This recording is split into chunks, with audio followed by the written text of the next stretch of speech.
Dabhota ward से जिला परिषद सदस्य सुमन चौहान ने अपने सैकड़ों समर्थकों सहित कांग्रेस को छोड़ भाजपा में शामिल। इससे जहां कांग्रेस को नालागढ़ में बहुत बड़ा झटका लगा, वहीं चुनाव प्रचार के अंतिम पड़ाव में भाजपा को बहुत मजबूती मिलेगी।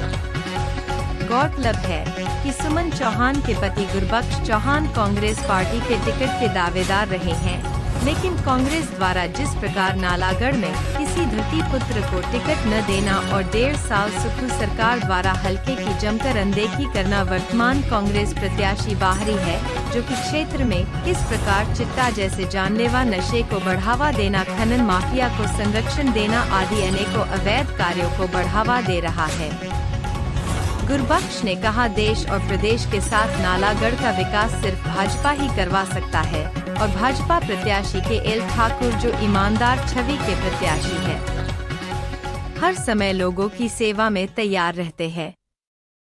इस बार के एल ठाकुर रिकॉर्ड मतों से जीतकर इतिहास रचेंगे और मैं अपने सैकड़ों समर्थकों सहित कांग्रेस छोड़कर भाजपा में शामिल होने की घोषणा करता हूं। पूर्व मुख्यमंत्री जयराम ठाकुर के समक्ष उन्होंने भाजपा की सदस्यता ग्रहण की। उनके साथ में, उनके पास में ऐसी एक गैंग है जिसका कभी आप सामना नहीं कर सकते। मैंने उन लोगों के साथ रहकर देखा है, और शाम को क्या बोलते हैं, सुबह क्या बोलते हैं, रात को क्या बोलते हैं और दोपहर को क्या बोलते हैं। बहुत बुरा हाल है कांग्रेस पार्टी का। बाकी तो आपको पता है, जाने वाली है, रहेगी तो है नहीं है। और मैं तो जयराम जी से एक ही बात करूंगा कि ठाकर साहब, आप हमारे नालागढ़ के प्रभारी हैं, हमें तो आपके ऊपर बहुत, क्योंकि आपने हमारे हिमाचल प्रदेश को, जिसमें हमारा नालागढ़ है, बहुत कुछ दिया। हम आपके ऋणी हैं हमेशा।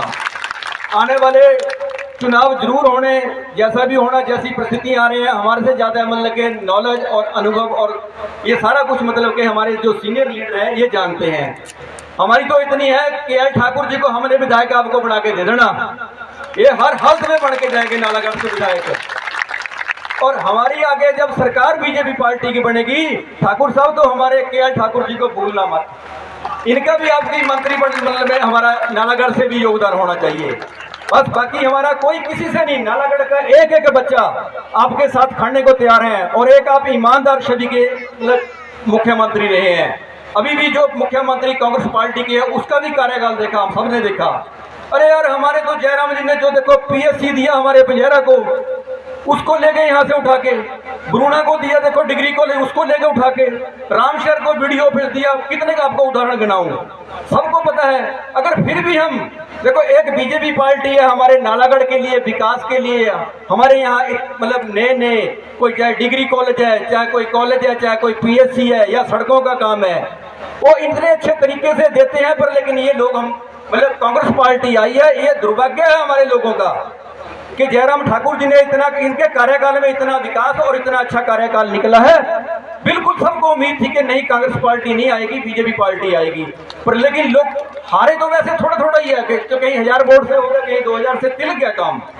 पर लेकिन अब नहीं ऐसा करना। अब के.एल. ठाकुर जी को हमने बड़े तरीके से सबने साथ लेके चलो।